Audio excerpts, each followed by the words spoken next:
Mirëmëngjesi të nderuar teleshikues të drita televizioni, ku takuam sërish në emisionin e përditshëm What Happened Today, ku do ta ndiqni çdo ditë në orën 7:30. Data sot shënon 17 maj dhe ne kemi përgatitur për ju disa informacione që lidhen pikërisht me këtë datë. Ju ftoj që t'i ndiqni.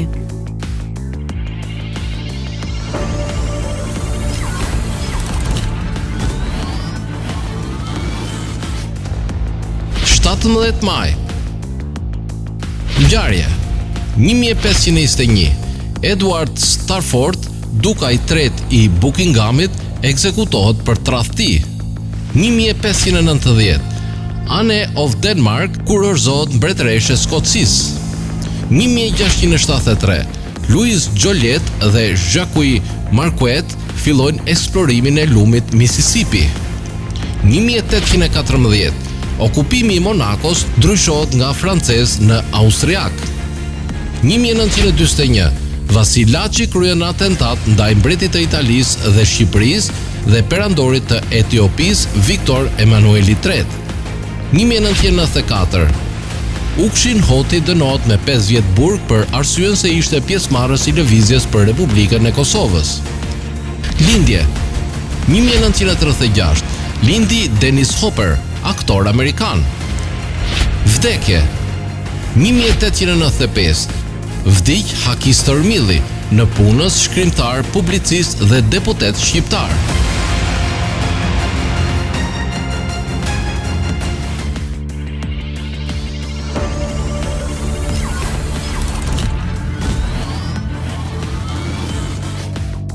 Sot kemi përgatitur biografinë e Federico Fellini, një regjisor, shkrimtar italian.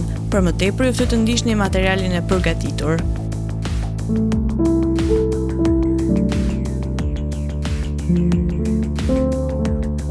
Federico Fellini, lindur me 20 janar 1920 në Rimini, vdiq me 31 tetor 1993 në Rom, ishte një regjisor italian. Filmat e Fellinit kombinojnë kujtesën, ëndrrën dhe fantazin. Filmi i parë i drejtuar nga Fellini ishte Lo Sceicco Bianco 1951 me Alberto Sordi, shkruar nga Michelangelo Antonioni dhe Ennio Flaiano. Në realizimin e këtij filmi, Fellini u takua me Nino Rotën, muzikantin që do ta ndiqte gjatë gjithë karrierës së tij të suksesshme. Fellini ishte i martuar me aktoren Giulietta Massina 1901-1994. Nga viti 1943 deri në vdekjen e tij në vitin 1945, ai pati një djalë që mbijetoi vetëm 2 javë. Ishte fëmia i vetëm i Fellinit dhe Giulietta Massina. Massina luajti në shumë nga filmat e tij. Aktorë të tjerë më të cilët Fellini ka punuar shpesh përfshin Marcello Mastroiannin, Alberto Sordin dhe Anita Ekberg. Përveç realizimit të filmave, ai shkroi edhe skenar për emisione radiofonik, për filma kryesisht nga Roberto Rossellini dhe shkroi gag komike për aktorë të njohur si Aldo Fabrizi. Fellini prodhoi gjithashtu disa vizatime, kryesisht laps në letër, shpesh portrete humoristike. Suksesi i tij i parë ishte në vizatimin e fotografive reklamuese për filma. Gjatë fashizmit në avanguardistika, shkrimet e tij të para ishin për Alianza Cinematografica Italiana, ACI, një kompani prodhimi e Vittorio Mussolinit, djalit të Benitos, i cili e prezantoi atë me Rossellinin. Në vitin 1944, kur fashizmi mbaroi, ai hapi një dyqan në Rom, në të cilin shiti këto vizatime. Dyqani u quajt në anglisht The Funny Face Shop dhe përmbante vepra nga Fellini dhe De Seta, Verdini, Camerini, Scarpelli, Majorana, Guasta, Globe, Atalo, Mineko, të gjithë shkrimtar, regjisor ose ndryshe intelektual që punonin për kineman italiane. Në të njëjtin vit, filloi kontributi i tij në Roma Città Aperta të Rossellinit me Aldo Fabrizin. Fellini mori pjesë gjithashtu në shkrimin e një tjetër prej filmave të Rossellinit, Palca. Ai shkroi edhe për regjisor të tjerë si Alberto Latuarda, Pietro Germi dhe Luigi Commercini. Në vitin 1987, ai fitoi çmimin BAFTA Academy Fellowship, një çmim për arritje të jetës. Në vitin 1993, ai mori një çmim Oscar për arritjen e tij gjatë gjithë jetës.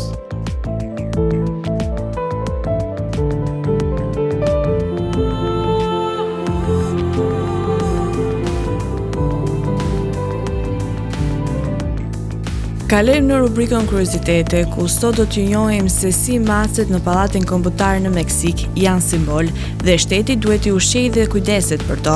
Ndryshe nga vendet e tjera ku macet keq trajtohen, vriten, hidhen nëpër kosha mbeturinash, ekziston një vend parajs për to. Bëhet fjalë për pallatin kombëtar të Meksikës. Në pallatin kombëtar të Meksikës, 19 mace ndacake mund të bredhin lirshëm në kopshtin e madh dhe korridoret historike koloniale të ndërtesës. Sipas deklaratës së re të qeverisë, kujdesi për to tashmë është një detyrim. Ata kanë akses në çdo pjesë të pallatit, kështu që ju mund t'i shihni kur njerëzit takohen në korridore, japin intervista dhe ecin nëpër kamerat e shtypit, tha veterineri i pallatit. Macet nga pallati kanë bërë histori teksa qeveria e presidentit meksikan Andrés Manuel López Obrador i ka shpallur pronë të gjallë, duke i bërë ato kafshët e para në Meksik që ju dha ky epitet. Macet janë në përgjegjësi të Ministrisë së Financave, e cila duhet të paguajë ushqimin dhe kujdesin e tyre sa janë gjallë. Nuk dihet se kur janë shfaqur për herë të parë macet në pallat dhe as nuk dihet se si kanë hyrë në ndërtesë.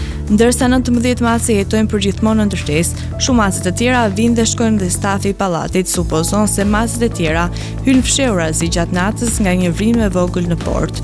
Ndërkaq, në një nismë të re për të rritur sigurinë e kafshëve në qytet, Amsterdami po planifikon të kërkojë pronarëve të maceve që të vajnë një zile në qafë atyre kur dalin jashtë, për të paralajmëruar zojët e kafshët e tjera për praninë e tyre. Ky propozim përfshihet në një plan sigurie që kryeqyteti holandez të jetë miqësor ndaj kafshëve. Kjo nismë ndërmerret pasi macet shtëpiake vrasin rreth 18 milion zojsh në vit. Tani ju ftoj të ndiqni parashikimin e motit për territorin shqiptar. Territori shqiptar për datën 17 maj 2026 do të karakterizohet nga mot kryesisht i vranët me reshje lokale shiu dhe temperatura të freskëta për periudhën. Paraditja do të jetë me vranësira të dendura në shumicën e zonave, ndërsa reshjet të her pas hershme priten kryesisht në zonat qendrore dhe jugore. Pasditja sjell përmirësim të lehtë të motit në disa qytete perëndimore. Temperatura minimale pritet të zbresë deri në 5 gradë Celsius, ndërsa ajo maksimale do të arrijë deri në 20 gradë Celsius. Gjatë ditës priten rreth 2 deri në 4 orë me diell. Era do të fryejë lehtë deri mesatare nga drejtimi veri perëndimor me shpejtësi 2 deri në 6 metra për sekond. Deti do të ketë dallgëzim mesatar rreth 2 deri në 4 ball. Indeksi ultraviolet për Tiranën pritet të jetë mesatar rreth 3. Sipas të dhënave astronomike, lindja e diellit në Tiranë do të jetë rreth orës 5:13 minuta, ndërsa perëndimi rreth orës 21 minutë. Temperaturat minimale dhe maksimale për disa qytete kryesore të Shqipërisë do të jenë si më poshtë: Shkodër 10 deri në 20 gradë Celsius, Kukës 8 deri në 18 gradë Celsius, Peshkopi 7 deri në 16 gradë Celsius, Tiranë 12 deri në 18 gradë Celsius, Durrës 14 deri në 19 gradë Celsius,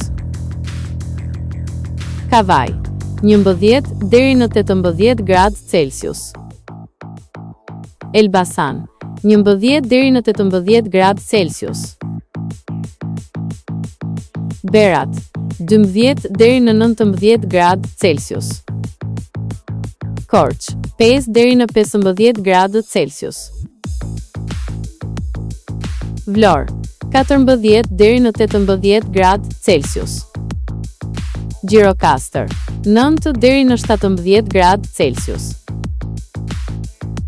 Sarandë 12 deri në 19 gradë Celsius. Tani ju ftoj të ndiqni parashikimin e motit për territorin e Kosovës.